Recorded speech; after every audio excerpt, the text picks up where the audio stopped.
Hello बच्चों, कैसे हैं आप सभी। स्वागत है आप सभी को हमारे नए चैनल पे जो यूट्यूब में चलता है। आप लोग तो जानते हैं हमारा नया चैनल स्टडी क्लास 10 के नाम से चलता है। हाँ, आप लोग तो जानते हैं। अच्छा, ये बताओ कि कल हम जो क्वेश्चन लिखवाए थे ऑब्जेक्टिव प्रकाश के परिवर्तन के, वो याद किया हो सब। बहुत इंपॉर्टेंट लिखवाए थे, 16 लिखवाए थे आप लोगों को, बहुत इंपॉर्टेंट लिखवाए थे आप लोगों को। ठीक है, और रह जाएगा हमारा अब ऑब्जेक्टिव तो हो गया, रह जाएगा हम लोगों का सब्जेक्टिव। तो सब्जेक्टिव हम एक दिन लेंगे क्लास, पहले दूसरा चैप्टर आप लोग पढ़ लीजिए, उसके बाद सब्जेक्टिव का भी एक दिन हम क्लास लेंगे।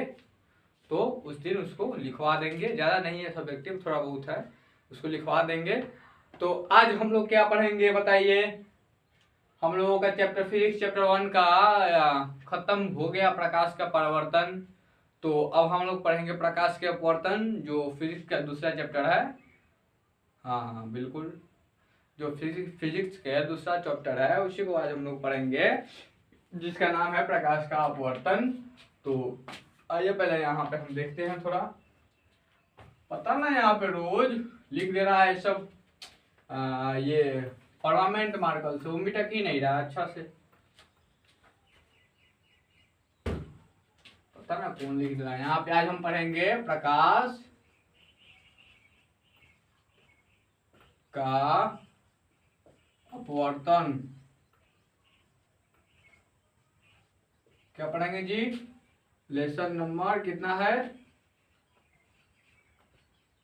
2, प्रकाश का अपवर्तन।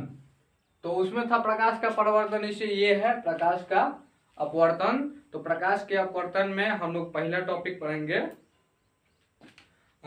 प्रकाश की चाल। पहला टॉपिक हम लोगों का क्या है, यहाँ पे लिखते हैं प्रकाश की चाल।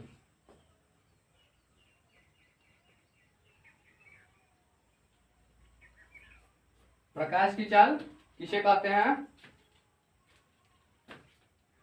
तो प्रकाश की चाल किसे कहते हैं? तो प्रकाश की चाल उसे कहते हैं किसी माध्यम में प्रकाश द्वारा 1 सेकेंड में तय की गई दूरी को प्रकाश की चाल कहा जाता है। जैसे हवा में प्रकाश की चाल 3 गुना 10 के पावर 8 मीटर प्रति सेकेंड होता है। कांच में प्रकाश की चाल 1.8 गुना 10 के पावर 1.8 गुना 10 के पावर 8 मीटर प्रति सेकेंड होता है। और पानी में प्रकाश की चाल 2.25 गुना 10 के पावर 8 मीटर प्रति सेकेंड होता है। ठीक है, तो उसी को बोलेंगे प्रकाश की चाल कैसा होता है। तो यहाँ पे लिखेंगे किसी माध्यम में, किसी माध्यम में प्रकाश द्वारा एक सेकेंड में,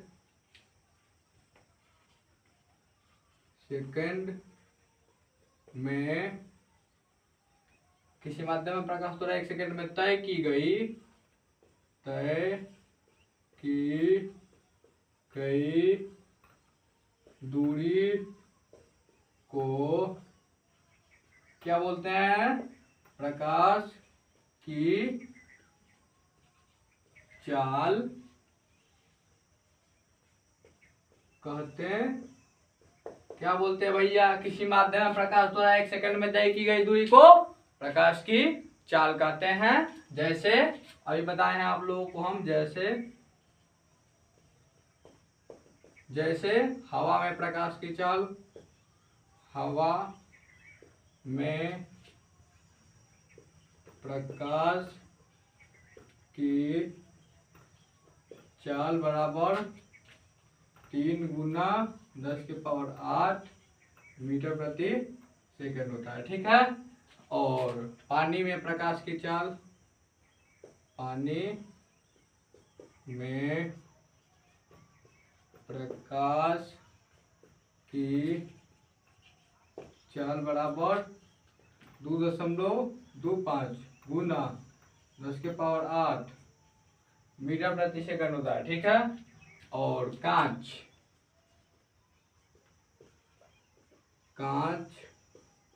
में प्रकाश की चाल बराबर 1.8 गुना 10⁸ मीटर प्रति सेकंड होता है। ठीक है, और भी हो सकता है, ठीक है, इत्यादि में। ये ऑब्जेक्टिव में पूछता है क्वेश्चन। जैसे क्वेश्चन दे देगा हवा में प्रकाश की चाल और 4 को ऑप्शन दे देगा। देखिए जैसे 3 गुना 10⁸ मीटर प्रति सेकंड, 1.25 गुना 10⁸ मीटर प्रति सेकंड, 3 गुना 5 10⁶ मीटर प्रति सेकंड, 2.25 गुना 10⁸ मीटर प्रति सेकंड। यही ऑप्शन करके हम लोगों को दे देगा। अब बताइए, जिसको पता होगी वो तो मार देगा भैया कि कौन नंबर होगा, और जिसको नहीं पता होगी वो क्या करेगा। ये तो हवा में बोला है, मान के चलिए हवा में हम 1 नंबर के बोले, हवा में प्रकाश की चाल बराबर ऑप्शन दे देगा इतना 4 को। अब जो आप लोगों को पता होगा तो आप मार दीजिएगा, अब नहीं पता होगा तो आप क्या कीजिएगा, गलत कर दीजिएगा। गलती तो होना निश्चित ही है, पता रहेगा आप लोगों को तो आप लोग ये सही मार दीजिएगा, ठीक है। और नहीं होगा पता तो गलती होना निश्चित है एकदम, उसमें कोई शक नहीं है। ठीक है, तो ये आप लोगों को समझ में आया। प्रकाश की चाल किसे कहते हैं, किसी माध्यम में प्रकाश द्वारा 1 सेकंड में तय की गई दूरी को प्रकाश की चाल कहते हैं। क्या कहते हैं, प्रकाश की चाल। ठीक है, अब यहाँ पे हम दूसरा टॉपिक पढ़ेंगे, प्रकाशतः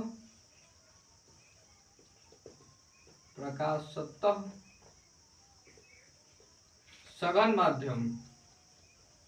सघन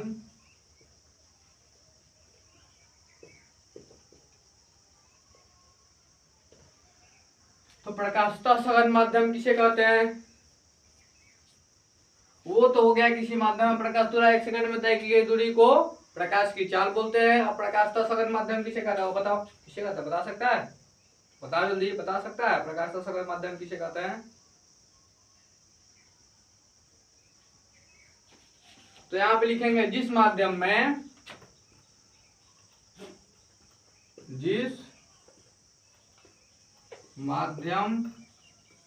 में प्रकाश की चाल अपेक्षाकृत कम हो जाती है उसे प्रकाशतः सघन माध्यम कहते हैं। क्या बोल रहे हैं भैया, जिस माध्यम में प्रकाश की चाल अपेक्षाकृत, मतलब जो प्रकाश की चाल आ रहा है सघन माध्यम में कहीं जा रहा है, प्रवेश किया तो वहां पे ऑटोमेटिक कम हो जाएगी। अभी डायग्राम बनाएंगे, पिक्चर बनाएंगे तो अच्छे से समझ में आ जाएगा आप लोगों को। ठीक है, तो जिस माध्यम में प्रकाश की चाल अपेक्षाकृत कम हो जाती है उसे क्या बोलते हैं, प्रकाशतः सघन माध्यम। ठीक, अब दूसरा पढ़ेंगे प्रकाशतः विरल माध्यम। तो उसमें क्या होगा, जिसमें प्रकाश की चाल अपेक्षाकृत बढ़ जाएगी या अधिक होता है। ठीक है, उसी को बोलेंगे प्रकाशतः विरल माध्यम। यहाँ पे पढ़ेंगे अब हम लोग, बहुत ज्यादा गर्मी भी हो रहा है भैया। ठीक है, हो गया हम लोगों का जिस माध्यम में प्रकाश की चाल अपेक्षाकृत कम होती है उसे प्रकाशतः सघन माध्यम को कहते हैं। अब यहाँ पे हम लोग पढ़ेंगे प्रकाशतः विरल माध्यम। सघन कहने का मतलब क्या होगा, सघन मतलब घन, घन कोई चीज घन है। प्रकाश की चाल, कहीं प्रकाश मतलब आ रहा है एक चाल से, ठीक है, और कहीं प्रवेश किया तो अभी बताएंगे, पिक्चर बताएंगे, बनाएंगे ना, उसमें बताएंगे आप लोगों को। प्रकाशतः, पहले दूसरा पढ़ लीजिए, प्रकाशतः सघन माध्यम। तो इसमें क्या होगा, जिस माध्यम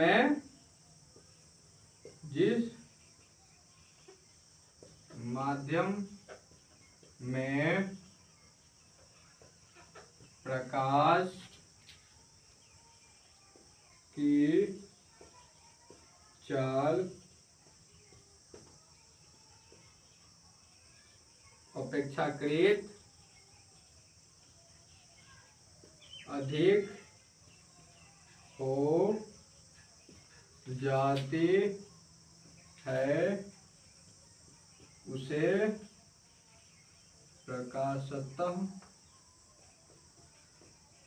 प्रकाशतः विरल माध्यम कहते हैं। क्या कहते हैं? जिस माध्यम में प्रकाश की चाल अपेक्षाकृत अधिक हो जाती है उसे प्रकाशतः विरल माध्यम कहते हैं, और जिस माध्यम में प्रकाश की चाल अपेक्षाकृत कम हो जाती है उसे क्या कहते हैं? प्रकाशतः सघन माध्यम कहते हैं।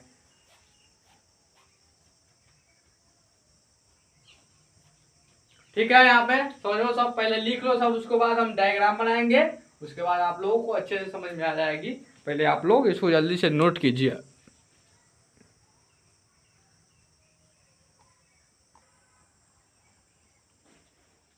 ये तो समझ में आया होगा, आप लोगों को नहीं समझ में आया तो आइए पिक्चर बनाए थे इसको प्रकाशतः सघन माध्यम और विरल माध्यम को समझाने के लिए। तो यहाँ पे हम पिक्चर पहले बनाएंगे। पिक्चर कैसा बनता है?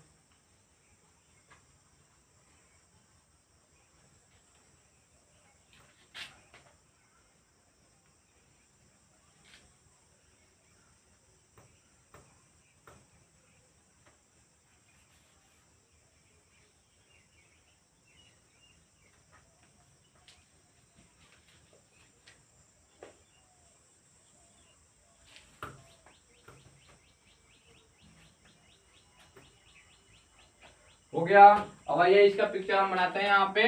तो पहले सघन माध्यम बताएं तो सघन माध्यम का बनाएंगे और दूसरा विरल माध्यम का बनाएंगे। तो यहाँ पे पहले लिखेंगे सघन माध्यम, सघन माध्यम। ठीक है, यहाँ पे हम बनाते हैं। तो ये देखिए ये क्या है, ये एक लाइन हम खींच दिए इधर से और एक लाइन इधर से हम खींचते हैं। थोड़ा टेढ़ा हो गया है, इसको थोड़ा सीधा करना पड़ेगा, हमको सीधा करना पड़ेगा ना। ये हाँ, ये सही सीधा हो गया। अब मान के चलिए यहाँ से इसको x अक्ष y अक्ष मान सकते हैं, मानना है तो मान लीजिए। इसको तो अक्ष बोलेंगे और इसको क्या बोलेंगे? ये अभिलंब है। ठीक है, हम लोगों का अभिलंब, तो इसको हम लिखते हैं अभिलंब। ठीक है, ये हम लोगों का अभिलंब है। और यहाँ से हम लोगों का प्रकाश किरण जा रहा है। देखिए यहाँ से ये तो जाने वाले प्रकाश किरण को क्या बोलेंगे? तो आपतित हो रहा है, मतलब जा रहा है। यह आपतित किरण यहाँ से जा रहा है तो आपतित किरण हो जाएगा कोण आई। ठीक है, अब कहाँ पे जाएगा? तो यहाँ से जाएगा तो इधर जाएगा। तो सघन माध्यम कब होगा? जब प्रकाश की चाल अपेक्षाकृत कम हो जाएगा। जब देखिए यहाँ से एकदम सीधा निकल जाएगा तो इसी के सामने कम होगा तो क्या होगा? अभिलंब की ओर मुड़ जाएगा।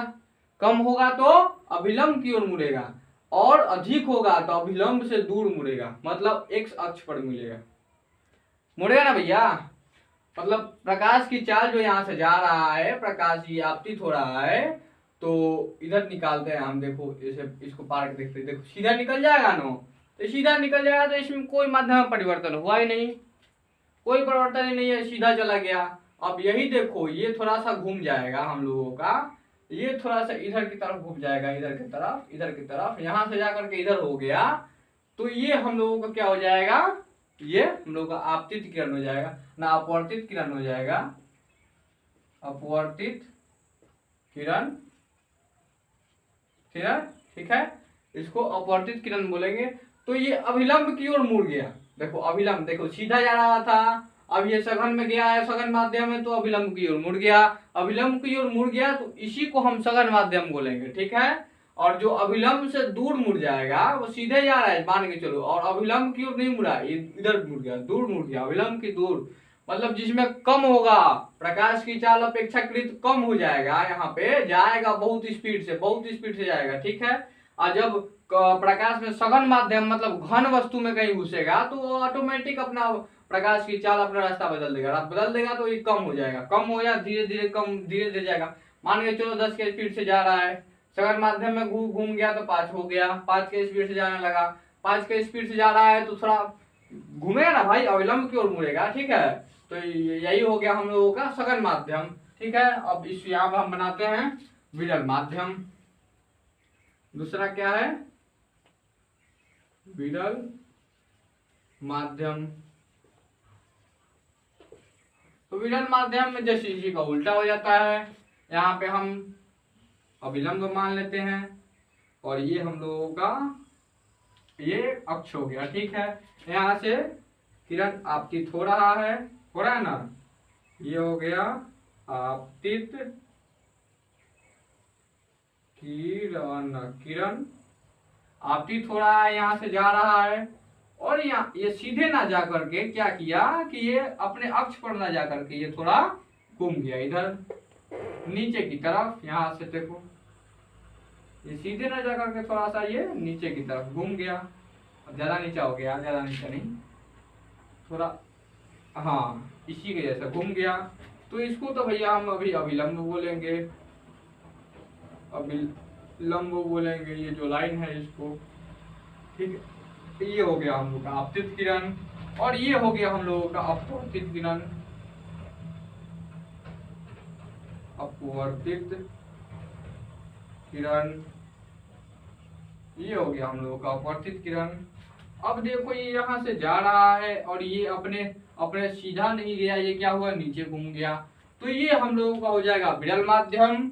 और जो मतलब अविलंब से दूर मुड़ जाएगा उसको विरल माध्यम बोलेंगे, और जो अविलंब की ओर मुड़ जाएगा, अविलंब ये देखा अविलंब है ना, ये सीधा लाइन अविलंब बोलेंगे, या अविलंब की ओर मुड़ जाएगा तो वो सघन माध्यम हो जाएगा। और विरल माध्यम में जो अविलंब से दूर मुड़ जाएगा, ये ऑब्जेक्टिव है, ये पूछता है आप लोगों के क्वेश्चन, इसको ध्यान में रखिएगा आप लोग। तो पहले इसको नोट करना है तो नोट कर लीजिए, नोट कीजिएगा, इसको नोट कर लीजिए आप लोग, नोट कीजिएगा। तो ये तो आप लोग नोट कर लिए होंगे। आइए अब हम इसको थोड़ा अच्छे से समझा दें आप लोगों को। तो ये तो हम कोण आई मान लिए हैं, तो ये भी तो हमारा कोण आर होगा ना, कोण आई बराबर कोण आर आप लोगों को तो बताए थे, और इसमें भी कोण आई ये होगा हम लोगों का, और ये हो जाएगा कोण आर हो गया। अब ये बीच वाले इसको क्या बोलेंगे, इसको ये जो बीच में बिंदु होगा यहाँ पे, इसको क्या बोलेंगे, तो इसको बोलेंगे आपतन बिंदु। कौन सा बिंदु, आपतन बिंदु, आपतन बिंदु, इसमें भी होगा ये आपतन बिंदु, आपतन बिंदु, ठीक है। और ये मान के चलिए सघन माध्यम है, और ये हम लोगों का विरल माध्यम हो जा रहा है। तो जस्ट देखिए ऊपर जब विरल माध्यम तो नीचे सघन माध्यम हो जाएगा, जब ऊपर सघन माध्यम होगा तो नीचे विरल माध्यम, उसको लिखने की जरूरत नहीं पड़ेगी, इसको जल्दी से लिख लीजिए, जल्दी से लिखिए, इसको मिटाएंगे हम, जल्दी लिखिए, जल्दी फटाक से।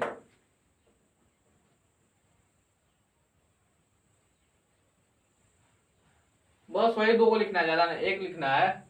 आपतन बिंदु किसे बोलते हैं, तो बिंदु है ना उसी को बिंदु आपतन बिंदु बोल देंगे, और क्या बोलेंगे।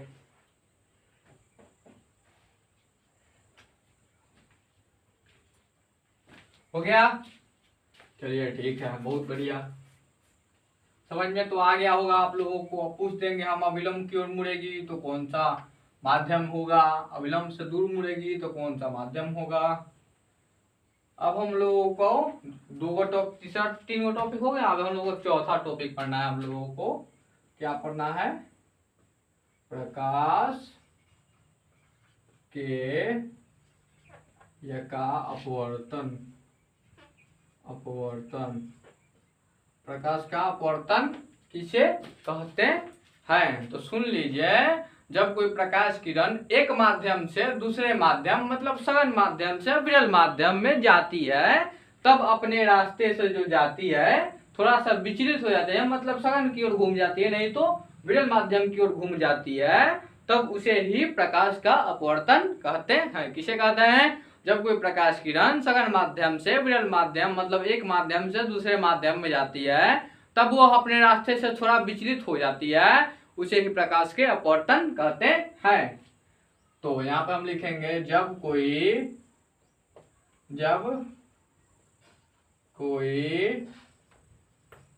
प्रकाश किरण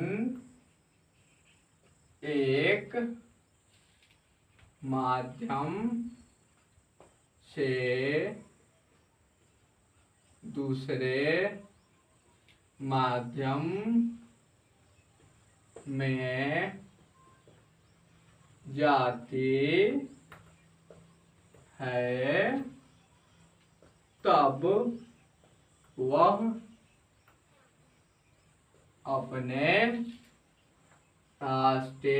दूसरे माध्यम में जाती है, तब वह अपने रास्ते से थोड़ा विचलित हो जाती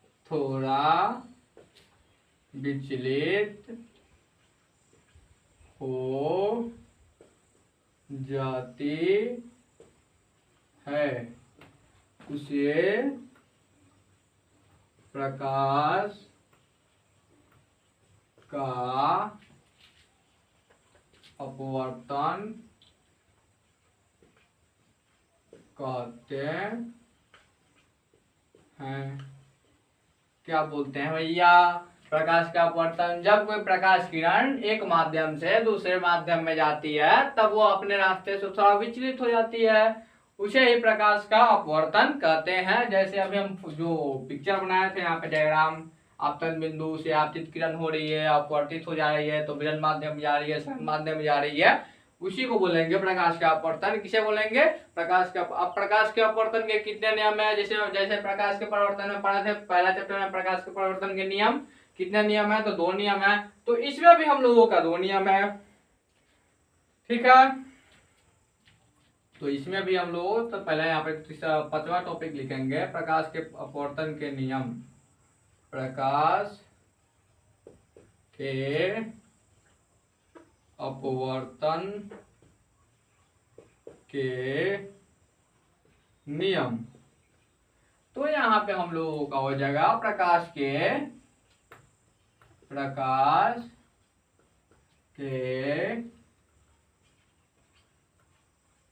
अपवर्तन के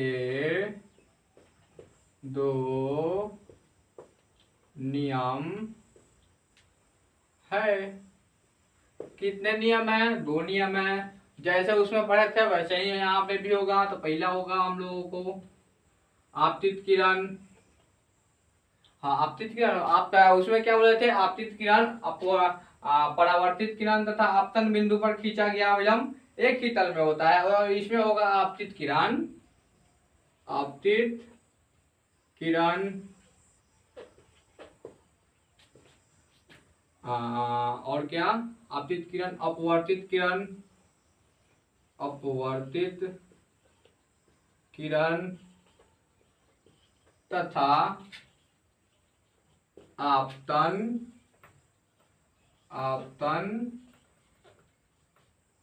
बिंदु पर खींचा गया अविलंब तीनों एक ही तल में होता। क्या होता है जी? आपतित किरण, अपवर्तित किरण तथा आपतन बिंदु पर खींचा गया अविलंब तीनों एक ही तल में होता है। और दूसरा नियम हम लोगों का क्या होगा? किसी माध्यम में प्रकाश के वर्ण के लिए हम लोगों का दूसरा हो जाएगा प्रकाश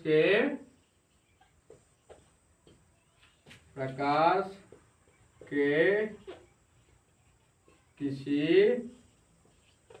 वर्ण, मतलब रंग, वर्ण को क्या बोलेंगे? रंग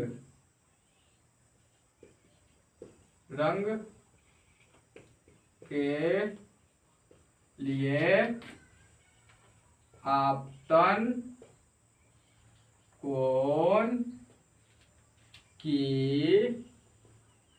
ज्या, मतलब साइन आर, जिसको इंग्लिश में बोलते हैं साइन आई, हाँ साइन आई बोलते हैं। प्रकाश के किसी वर्ण के लिए आपतन कोण की ज्या तथा अपवर्तन कोण की ज्या, मतलब साइन आर का नियतांक प्रकाश के किसी आपतन कोण की ज्या साइन आई तथा अपवर्तन कोण की ज्या साइन आर का अनुपात एक नियतांक क्या होता है भैया? नियतांक होता है। प्रकाश के किसी वर्ण के लिए आपतन कोण की ज्या साइन आई तथा अपवर्तन कोण की ज्या साइन आर का अनुपात एक नियतांक होता है। उसे ही प्रकाश के दूसरा नियम बोलते हैं। और इसे यहाँ पे लिखेंगे, इसे स्नेल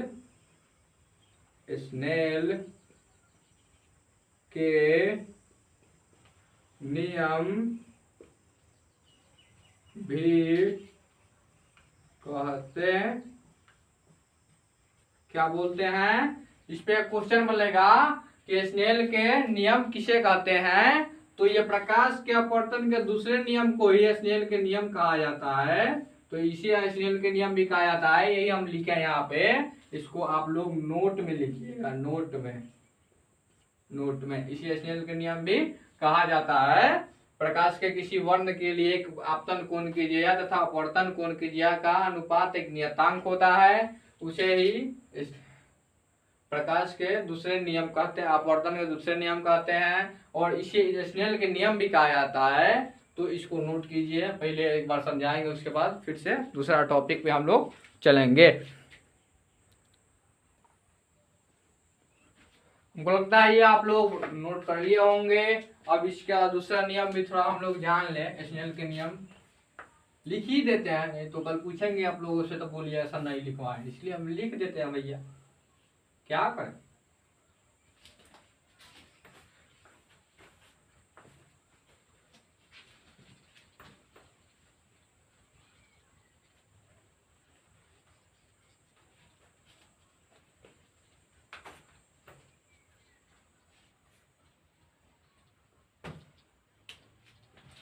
तो तीसरा टॉपिक हम लोग पढ़ेंगे स्नेल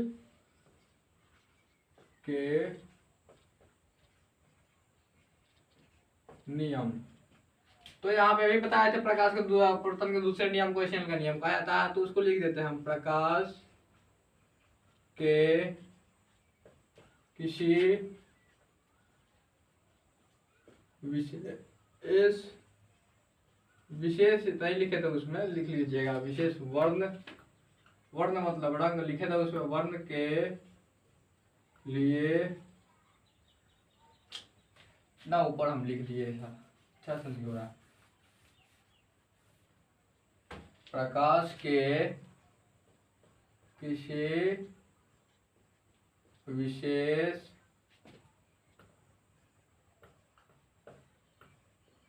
वर्ण के लिए आपतन कोण की ज्या साइन आई तथा अपवर्तन कोण की ज्या साइन आर का अनुपात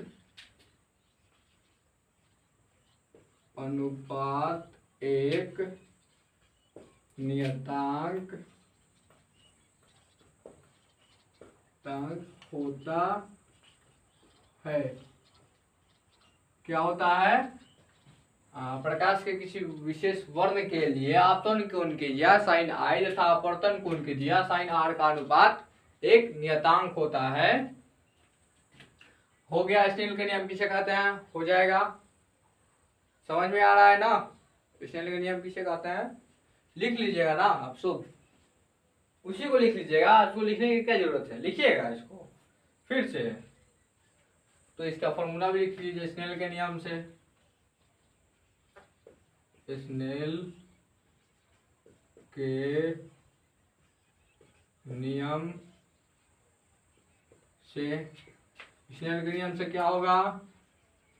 तो साइन आई बटा साइन आर बराबर नियतांक, यही होता है फॉर्मूला। ठीक है, साइन आई बटा साइन आर बराबर नियतांक। ठीक है, इसको लिख लीजिएगा। पूछता है ये ऑब्जेक्टिव में साइन आई बटा साइन आर बराबर क्या होता है। ऑब्जेक्टिव चार को ऑप्शन दे देगा, उसको उसमें क्वेश्चन लिख देगा आप लोगों को, फिर पूछेगा तो आप लोग नहीं पता होगा तो नहीं बता पाइएगा। ठीक है, लिखिएगा इसको। अभी रुक जाइए, नोट में क्या सघन माध्यम विरल माध्यम में नोट कुछ लिखवाए हैं? नोट नहीं लिखवाए हैं? नोट लिखवा देते हैं। तो नोट नंबर 1, जब कोई प्रकाश किरण सघन माध्यम से विरल माध्यम में जाती है तब क्या होती है? नोट में लिख लीजिएगा। जब कोई प्रकाश किरण, जब कोई प्रकाश किरण सघन माध्यम से विरल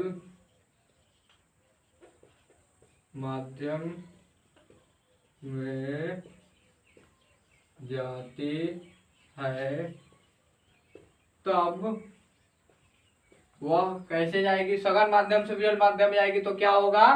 तो वो अभिलंब से दूर मुड़ जाएगी। कैसे होगा? अभिलंब से। तब वह अभिलंब से दूर मुड़ जाएगी। ठीक है, अब नोट नंबर 2 में होगा, जब कोई प्रकाश किरण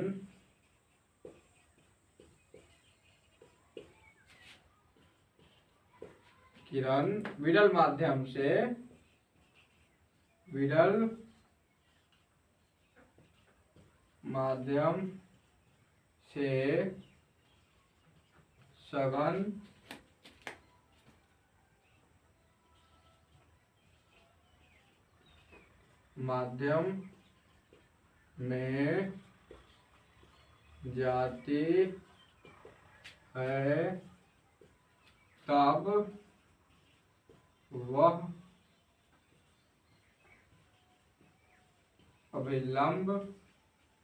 जाती है तब वह अभिलंब की ओर मुड़ जाती है। कैसे हो जाती है? जब कोई प्रकाश किरण सघन माध्यम से विरल माध्यम में जाती है तब वह अविलंब से दूर मुड़ जाती है, और जब कोई प्रकाश किरण विरल माध्यम से सघन माध्यम में जाती है तब वह अविलंब की ओर मुड़ जाती है। इसको नोट में लिख लीजिएगा और ये याद कर लीजिएगा। ठीक है, इसको नोट में लिख लीजिएगा। इसको नोट कीजिए फटाक से, जल्दी से नोट कीजिए, फिर अगला टॉपिक पढ़ेंगे हम लोग। ठीक है, अब हम लोग अगला टॉपिक पढ़ेंगे प्रकाश की अपवर्तन की घटना। कैसे होता है प्रकाश के अपवर्तन के घटना? तो यहाँ पर हम लिखेंगे वो किसके द्वारा प्रकाश के अपवर्तन की घटना? तो प्रकाश की आयताकार झिल्ली के द्वारा। कांच की आयताकार झिल्ली द्वारा प्रकाश की अपवर्तन। तो प्रकाश की दो बार, प्रकाश के आकर्षण द्वारा प्रकाश का अपवर्तन दो बार हो सकता है। पहली का स्थिति में होगा, तो पहला स्थिति तो यहाँ पे लिखेंगे कांच की आयताकार सिल्ली द्वारा प्रकाश की अपवर्तन। तो दो बार हो सकता है। कैसे? दो बार होता, इसका मतलब क्या हुआ? जो ऊपर लिखा है वही नीचे होगा। कांच के आयताकार सिल्ली द्वारा प्रकाश के अपवर्तन के दो बार होगा। प्रकाश का अपवर्तन कितने बार होगा?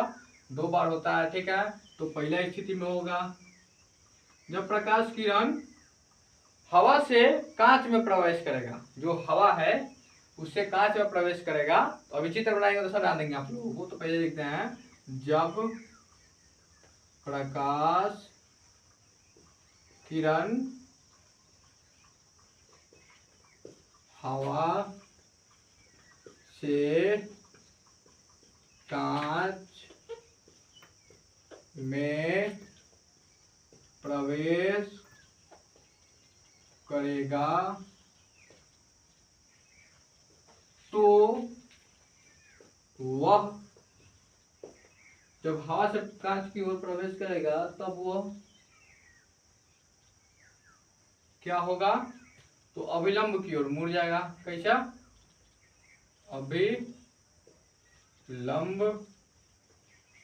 की ओर मुड़ जाएगा। ठीक है, अभिलंब की ओर मुड़ जाएगा। अब दूसरा में क्या होगा हम लोगों का? दूसरा, जब प्रकाश किरण, मतलब प्रकाश की चाल उसी को बोलेंगे, कांच से बाहर हवा में निकलेगा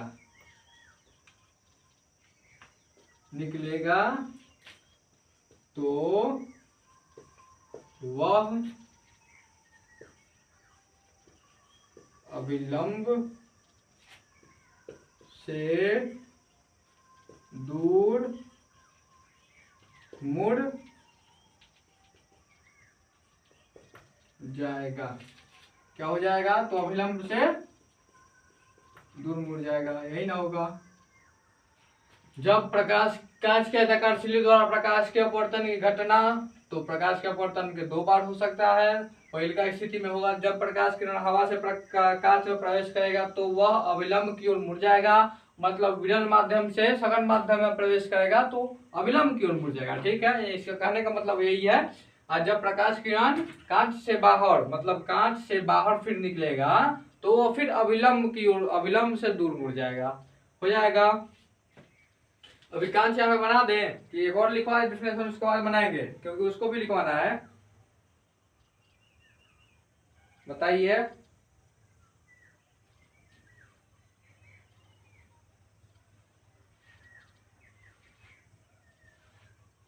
ठीक है, पहले लिखवा देते हैं दूसरा डिफिनेशन एक और। पार्श्विक विस्थापन, पार्श्विक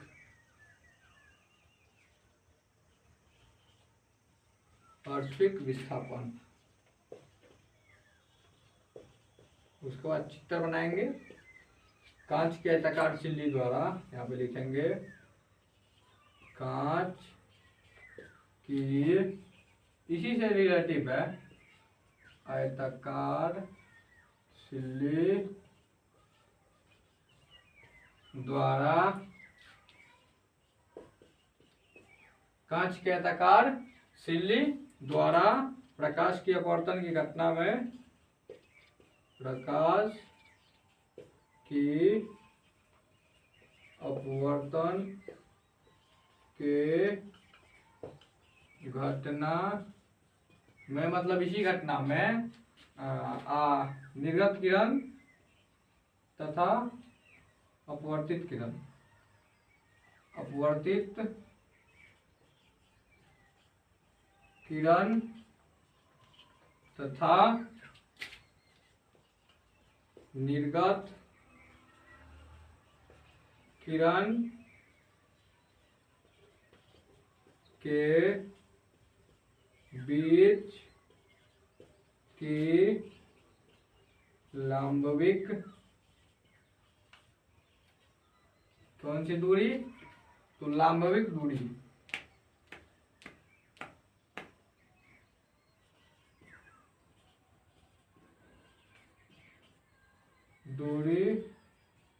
को क्या बोलते हैं? पार्श्विक विस्थापन। पार्श्विक विस्थापन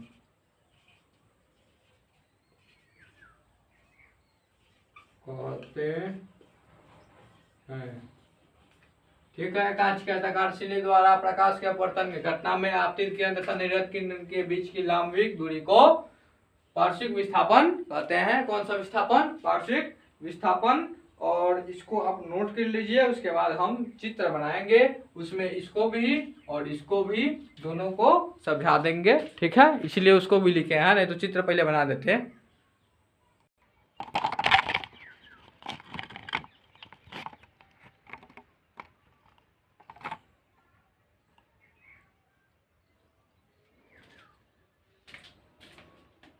अभी तो फोन हमारा गिर ही जाता भैया, पूरा एकदम हिल गया है। ये तो समझ में आया होगा, नहीं समझ में आया तो रुक जाओ, चित्र बनाते हैं। पूरा हमारा फोन हिल गया, अभी गिर ही जाता। अभी तो बच गया कैसे कैसे, वो तो पकड़ लिया हम, इसीलिए। नहीं तो फोन तो हमारा गिर जाता। ये देखो ना, ये ब्लैक मार्बल कैसे पकड़ ले रहा है भैया। तो आइए अभी चित्र बनाएंगे, उसके बाद छुट्टी ही कर देंगे। ठीक है, तो यहाँ पे हम लोग क्या करेंगे, एक कांच बनाएंगे। यहाँ पे एक क्या बनाएंगे, ज्यादा चौड़ा नहीं, ज्यादा बड़ा भी नहीं, इधर की तरफ और थोड़ा मतलब इधर थोड़ा और इधर इधर।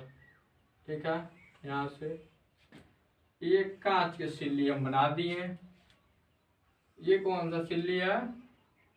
ये कांच की सिल्ली है।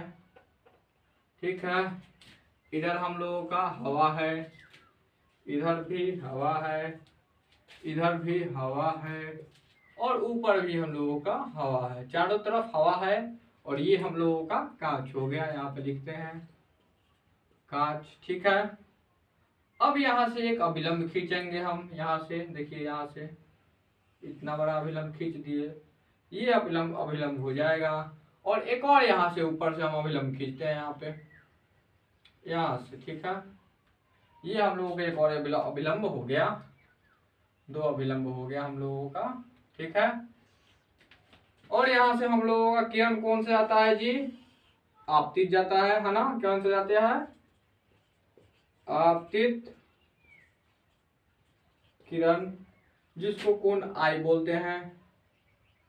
इसको कौन सा किरण बोलते हैं? कोण आई। अब यहाँ पर जाता है और यहाँ से मिल जाता है, और यहाँ पे जाकर लड़ता है। कांच में हो गया तो अभिलंब की ओर मुड़ गया। देखिए, अभिलंब की ओर मुड़ा है, ये तो सीधा नहीं गया है, ये अभिलंब की ओर मुड़ गया। ये सघन माध्यम में घुस गया, क्योंकि कांच तो सघन माध्यम होगा ना, थोड़ा घन होगा, इसलिए सघन, हवा से घन में घुस गया, मतलब बिरल से घन सघन में घुस गया। तो इसको हम लोग क्या बोलेंगे? ये हम लोगों का हो जाएगा कोणार्ध। कौन सा कोण? आर हो जाएगा। और ये हम लोगों का कोण आई हो जाएगा। और फिर ये हम लोग का कोण आई हो जाएगा। और इधर हम लोगों का एक और बनेगा कोण, जो आर हो जाएगा। ठीक है, तो इधर से हम लोग, ये देखिए, अब हवा में निकलेगा तो क्या होगा, फिर तिरछा हो जाएगा। हवा में निकलेगा तो फिर से इधर घूम जाएगा। ठीक है, तो इसको हम कोण आर मानते हैं। ये इधर नहीं, इधर कोण आर हो जाएगा हम लोगों का। ठीक है, ये हो गया हम लोगों का। तो ये आपतित किरण जा रहा है, मान के चलिए ये आपतित किरण अपने ही लाइन में जा रहा है, कहीं नहीं घुमा। यहाँ से डॉट लाइन में हम इसको मिलाते हैं, पहले इसको मिटा देते। देखिए, डॉट लाइन में ये आपतित किरण अपने रास्ते ही जा रहा है, सीधे, कहीं नहीं मिला। ठीक है, ये हो गया हम लोगों का आपतित किरण।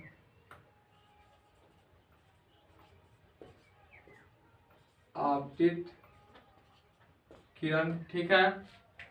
और ये हम लोगों का कोनाई हो गया ना, ठीक है, हो गया। यहाँ से आपतित किरण हो गया। अब इसको बोलेंगे कौन सा किरण? निर्गत किरण। जो यहाँ से कट के फिर इधर कट रहा है, मतलब इसको दो वाली कट रहा है, ये निर्गत किरण हो जाएगा हम लोगों का। निर्गत किरण इसको बोलेंगे, ठीक है। और इसको बोलेंगे जो एकदम सीधा जा रहा है, देखिए ये अपने लाइन में तो जाएगा ही जाएगा, थोड़ा सा जाएगा एकदम, ये तो इधर कट भी जाएगा लेकिन थोड़ा सा इधर जाएगा ही जाएगा। क्या लिखवाया था उसमें? अपवर्तित किरण लिखवा दिए थे। ओहो, देख रहा सब अपवर्तित नहीं है, आपतित तो लिख कर दिया था वहां पे। यहाँ पे जो लिखवाए थे ना कांच के तकार सिल्वर प्रकाश के अपवर्तन की घटना में आप अपवर्तित, वहां पे थोड़ा गलती से लगता है हमको, हम भी वही लिखा अपवर्तित लिखवा रहे हैं, लेकिन आपतित होगा, ठीक है, उसको आपतित कर लीजिएगा, है ना। और सब ठीक है। अब हम लोगों का ये हो गया, आपतित किरण हो गया। ये आपतन बिंदु यहाँ पे भी होगा, यहाँ पे भी होगा, ठीक है, कट रहा है तो दोनों जगह होगा, तो लेकिन लिखेंगे नहीं। ये इसको निर्गत किरण बोलेंगे। ये कांच के आयताकार सिल्ली हो गया। और ये हम लोगों का सीधे ही आपतित किरण जा रहा है। अब देखिए कांच के आयताकार सिल्ली, ये तो हम लोगों का क्या हो गया? कांच के आयताकार सिल्ली द्वारा दो घटना, जिसमें अब आपतित किरण जब जाएगी तो एक बार हवा से कांच में जाएगी तो अभिलंब की ओर मुड़ जाएगी। पहले का हम लिखवाए थे, पहले का दूसरा डेफिनेशन में था, तो जब कांच से बाहर हवा की तरफ निकलेगी तो अभिलंब से दूर मुड़ जाएगी। देखिए मुड़ गई है, यहाँ पे देखिए अभिलंब ये है, इससे दूर मुड़ गई है, हो गया। अब दूसरा हम लोगों का था पार्श्विक विस्थापन, किसे कहते हैं? तो पार्श्विक विस्थापन में देखिए निर्गत किरण तथा आपतित किरण के बीच की लंबिक दूरी को पार्श्विक विस्थापन कहते हैं। तो इसकी जो दूरी होगी, जो सीधे जा रही है लाइन, जो सीधे जा रही है, इसके और इसके बीच की जो दूरी होगी, मतलब यहाँ से लेकर के और यहाँ के बीच की जो दूरी होगी, ये इसी को हम बोलेंगे पार्श्विक विस्थापन। कौन सा विस्थापन? पार्श्विक विस्थापन, ठीक है। अब ये आप लोगों को समझ में आ गई होगी, हमको जितना आशा है, ठीक है। हम लिखवाए थे यहाँ पे कांच के आयताकार सिल्ली, तो दो घटना था, बता ही दिए। पहले का घटना आपतित हो रही है तो हवा से कांच में जा रही है, मतलब विरल माध्यम से सघन माध्यम या अभिलंब की ओर मुड़ जाएगी, ठीक है। और फिर कांच से बाहर निकलेगी हवा की तरफ, तो ये अभिलंब से नीचे की ओर मुड़ जाएगी, अभिलंब से दूर हटेगी, ठीक है। और दूसरा हम लोग पार्श्विक विस्थापन किसे कहते हैं? तो कांच के आयताकार सिल्ली द्वारा प्रकाश के अपवर्तन की घटना में आपतित किरण, उसको अपवर्तित नहीं आपतित कर लीजिएगा, आपतित किरण तथा निर्गत किरण के बीच की लंबिक दूरी को, जो ये दूरी है, इसी को पार्श्विक विस्थापन कहते हैं। इसको नोट कर लीजिए। और आज के लिए इतना ही काफी है आप लोगों के लिए। कितना टॉपिक हो गया हम लोगों का? पहले लिखवाए थे 3, फिर 3 2 5, फिर 7 1 8 लगभग टॉपिक हो गया हम लोगों का, ठीक है। तो आज के लिए इतना ही काफी है हम लोगों के लिए। इसको थोड़ा ध्यान में रखिएगा, कल अब दूसरा टॉपिक हम पढ़ाएंगे।